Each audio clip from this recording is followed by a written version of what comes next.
Hey there, kiddos, and welcome back to the channel. I'm Uncle Frank, and that you are having a great day. And in today's video, I'm going to be sitting back in my kind of squeaky chair, relaxing and having a little conversation with all of you guys about Yu-Gi-Oh! Because guess what? It's almost time once again for the new, biggest, bestest, most important tentpole landmark, however you want to put it, greatest set of all time, to come out. That's right, today we are talking about Magnificent Monsters, which I think comes out in just 2 weeks, September 4th. Don't quote me on that, because I'm never good with dates on this channel. But yeah, there's a lot of chatter online surrounding this set. Some of it very positive, and a lot of it is negative. And there's a reason for that, but we'll get to that. First, let's talk about the set itself. This is a specialty set, a side product, ancillary product. I do believe it's taking the place of this year's regular collector tins that we usually get every year around this time, and it's quite the set. This is the introduction of the Grandmaster Rares to the TCG, the very coveted, highly desirable serialized cards in Yu-Gi-Oh! And it's also a special little mini box set. $35 a box. Nets you 3 regular packs at 5 cards in a regular pack, plus a bonus pack of 3 secret rares. One of those can occasionally be a Starlight rare. And as I was saying that, you might have been doing some math. And yes, $35 for 18 cards is not, in fact, the best cost per card ratio we've seen in Yu-Gi-Oh! And for some people, that is an insultingly low amount of cards for what you're paying.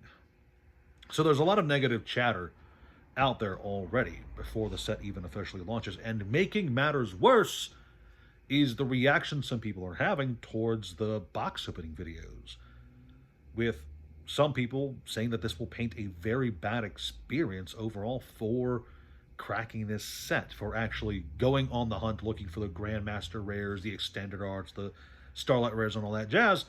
For some people, this is looking like a very bad set. And they're voicing their opinions online, talking pretty negative about it. Whatever the opposite of hype is, it's that, right?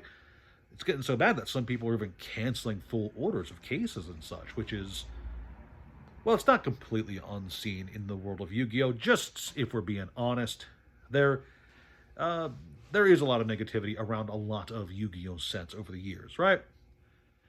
And for some people, I mean, just do the math. 10 boxes, 10 mini boxes of display, 4 displays a case. It's 40 boxes in a case.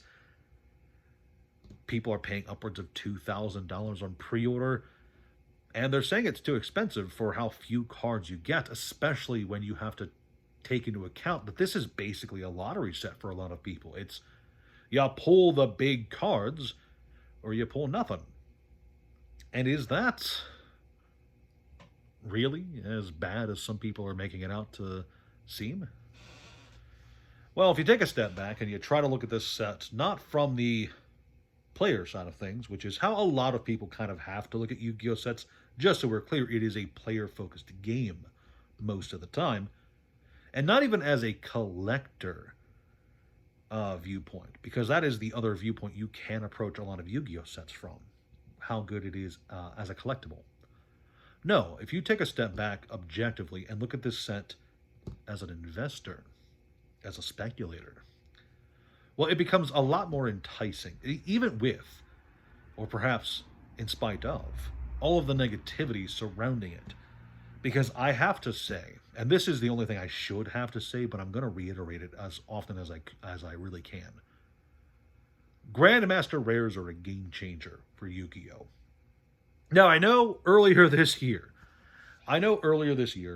I had said that the extended arts, the overframes, overrush rares, whatever you want to call them, for Yu-Gi-Oh!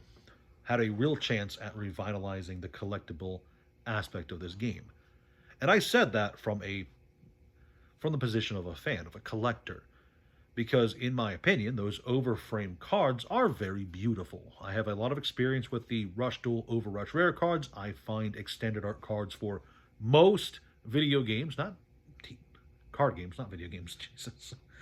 Extended art cards for most card games tend to look pretty phenomenal. A lot of detail and attention goes into them.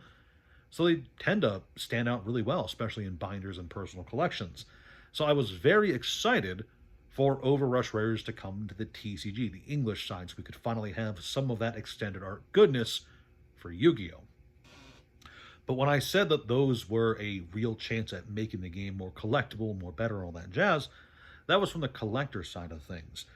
Not necessarily the investment side of things, because cool collecting cards may or may not be the best investment.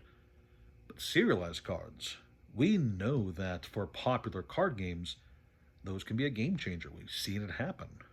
And I don't think I have to really explain why Grandmaster Rares may be the best lottery ticket cards Konami's ever produced. But these are genuinely cool looking. Iconic cards, in fact, for the first batch. These are a bunch of iconic looking monsters. Flame Wingman's in the batch. I think there's a Stardust Dragon, Dark Magician. These look great. The art looks amazing. And they're also crushingly rare. And there's no reprint chance. The extended arts, the overframes, those had a reprint chance. They're cool collectibles, but there's, I think in the back of my mind, a chance of Konami just deciding to reprint them in some arbitrarily different rarity. It's still extended art, but it's a different kind of extended art, right? Just like the collector rare versus Starlight rare thing, right? Well, you can't really do that to serialized cards. You can't reprint the same batch of serialized cards regardless of the card game, because that instantly, well, that kills all faith in your card game, period. Which is something I don't think Konami is willing to do. Ever. And besides the overall excitement I have towards the Grandmaster Rares, there's a lot of cool stuff in this set. Actual regular cards look good. Like I said, I'm fairly sure that there is regular extended arts in the set. I have to re-look at it at the list. But there's also a lot of cool anime exclusive cards that we hadn't had in years. Lots of other cool cards too. But really, those Grandmaster Rares, they do hold the set up. And they are a huge draw. And they make this into, in my opinion, the Yu-Gi-Oh! Set of this year. Alongside, I would say, Rarity Collection 5 and the Maestros? The November set as well. There are 3 sets this year that I do believe have extremely high long-term potential just because of their overall appeal. Rarity 5 introduced the extended art overframe cards. Here we have the set introducing and having a bunch of really cool-looking serialized cards, and November will have more serialized cards. So I do believe that these Grandmaster Rares, these serialized cards, will make magnificent monsters one of the best sets to ever sit on in Yu-Gi-Oh! In a very long time. And I say that from the heart. Yes, there is a lot of negativity for the set. It does not look, to me, like the pack opening experience is particularly great. Just going to get that out there. But a lot of these ancillary sets don't really have good pack opening experiences anyway. Just so we're also being honest, right? Negativity is normal for Yu-Gi-Oh! Almost kind of expected for some sets. But in my opinion, again, in my opinion, I do believe that that negativity is misplaced here. Because these Grandmaster Rares have extremely high long-term potential. They are very collectible cards, highly sought after for many people. Some of them are going to be really, really pricey on the secondary market just to get a hold of them. I don't want to promise it, but boy howdy, am I not looking forward to whatever the price tag for that Dark Magician ends up being. Overall, much like Rarity Collection 5, I am extremely excited for this set in particular. No, I don't think it's the greatest set for value. Some people are paying $70 for these boxes, by the way. Do not pay $70 a box before release. You can still pre-order it on like TCG Player and such. Yes, I understand that the boxes are, I think it's getting allocated. I've talked to 2 different stores now that said that it's getting allocated. That's wild. But even so, even with allocations, it's still generally available for much cheaper than $70. So please don't be buying this at $70 before release. Crazy stuff. But overall, I'm still excited about it, and I'm sure in a few years' time, $70 for one of these boxes might even be seen as a bargain.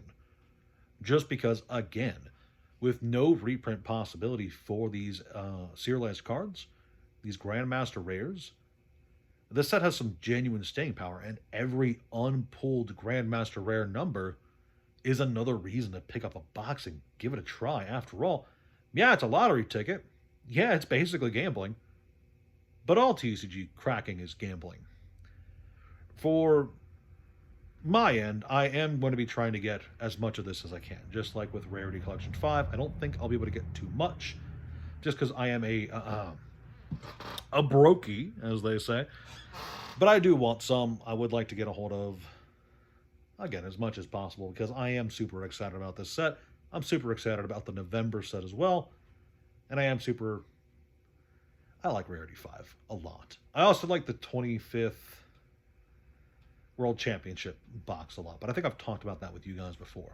Anyway, that's all I got for all of you guys. Whether you agree with me or disagree with me, let me know in the comments section below, because I like hearing your guys' opinions. As always, remember to like, share, subscribe to the channel so we can get boosted on that algorithm stuff. And of course, check out the links in the description below. We've got TCG Player, we got eBay, Discord, and Patreon. And as always, thank you guys so much for watching. I'll talk to you next time. Ciao.